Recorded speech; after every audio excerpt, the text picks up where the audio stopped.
Good day, everyone. This is Mark Bell, and you're listening to Headline News.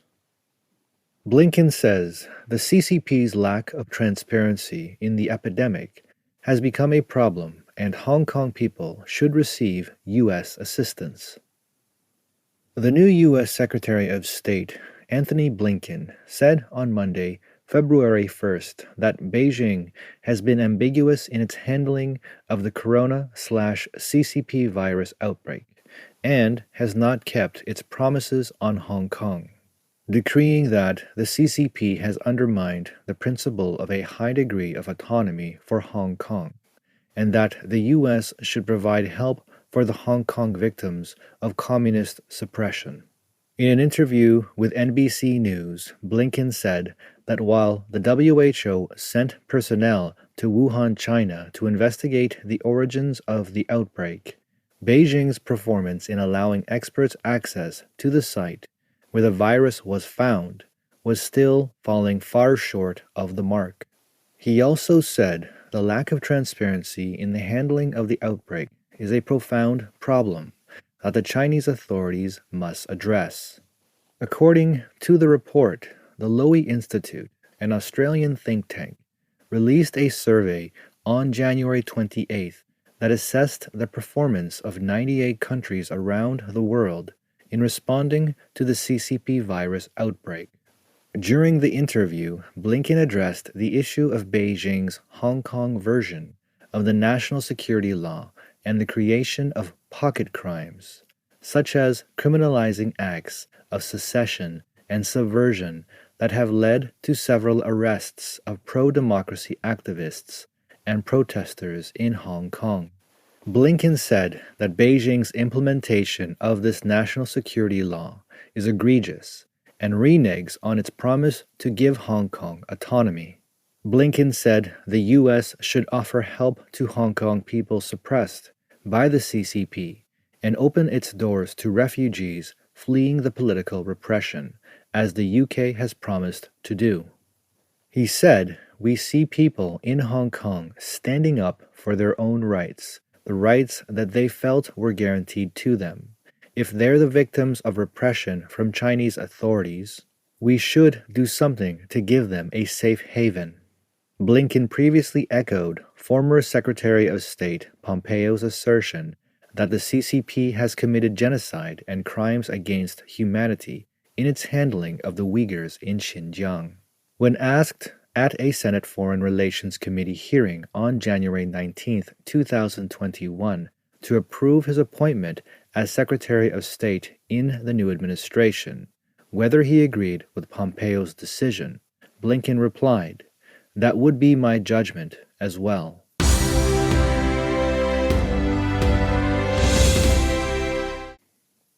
White House reviewing Trump access to intelligence briefings. The White House is reviewing whether to grant intelligence briefings to former President Donald Trump, Press Secretary Jen Psaki said on February 1st. "That's under review, but there was not a conclusion when I last asked," Psaki told reporters. By convention, former U.S. presidents are supposed to receive routine intelligence briefings and have access to classified information. However, according to the White House, that practice is being challenged. House Intelligence Committee Chairman Representative Adam Schiff said last month that Trump shouldn't get intelligence briefings. "There's no circumstance in which this president should get another intelligence briefing. Not now, not in the future.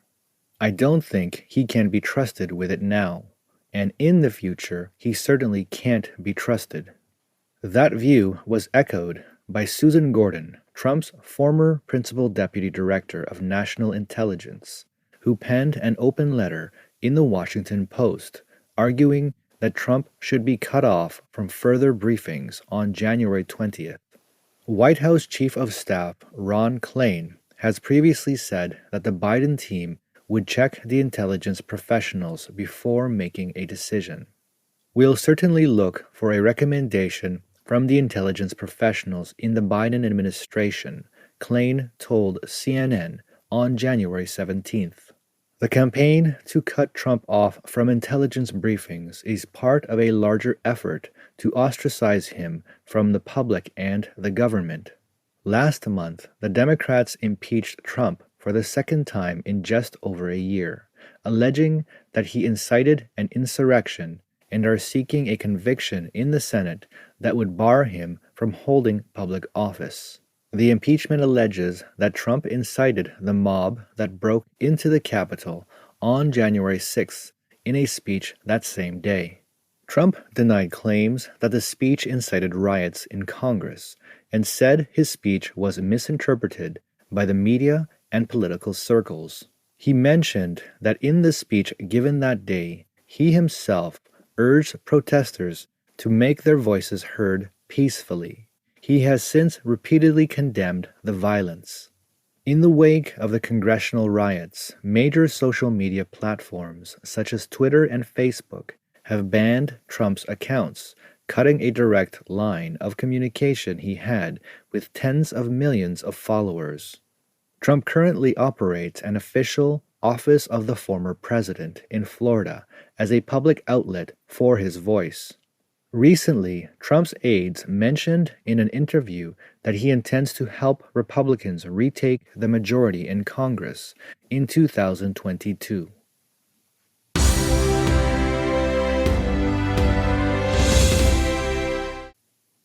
Report: the CCP used Twitter to create chaos during U.S. election.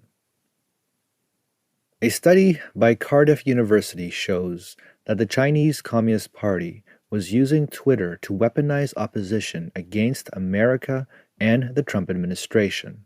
A report released on January 27th by Cardiff University's Crime and Security Research Institute revealed that a network of more than 400 Twitter accounts associated with the Chinese Communist authorities conducted anti-American propaganda, created confusion, and engaged in actions to influence the U.S. 2020 election, most of which described Trump negatively. Professor Martin Innes, director of the institute, said that the accounts operate very sophisticatedly and in a very effective manner to prevent detection by Twitter, by minimizing the links between accounts for self-protection. But the tweets are often in Chinese, and there was very obvious translation editing in the very few English tweets. Most of these accounts operate during mainland China working hours and occasionally during holidays. Accounts in this network cover topics related to the politics of the Chinese Communist Party, and their rhetoric is consistent with the official CCP narrative. For example, when sending out news of the January 6 riots on Capitol Hill, these accounts often describe the United States as a country on the brink of political collapse and serious chaos, combining it with anti-Trump sentiment.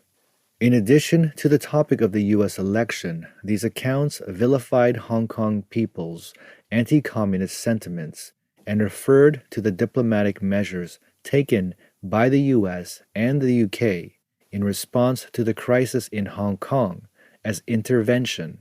They also disparaged the incompetence of other countries in responding to the outbreak of the COVID-19 pandemic, while helping the CCP to shake off the blame for being the source of the virus.